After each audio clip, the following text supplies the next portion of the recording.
بله من تمام رمزاتو میدونم. عالیه، آخه همش میادم رفته بود. چطوری؟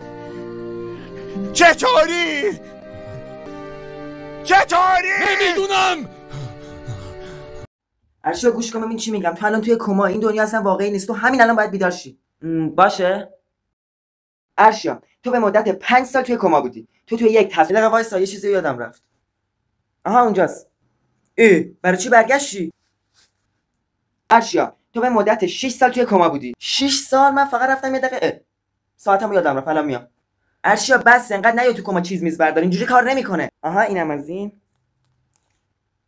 تو به مدت یه دقیقه، یادم نمیاد برای چی اومدم. یه دقیقه وایسا. تو به مدت اینکم. آها خب دیگه کارم تمام شد. بگو. ارشیا تو به مدت 9 سال توی کما بودی. تو یه تصادف بودی و جفت پاهاتو از دست دادی. جدی داری میگی؟ ولی من فکر کردم پاهامو برداشتم. الان میام. نه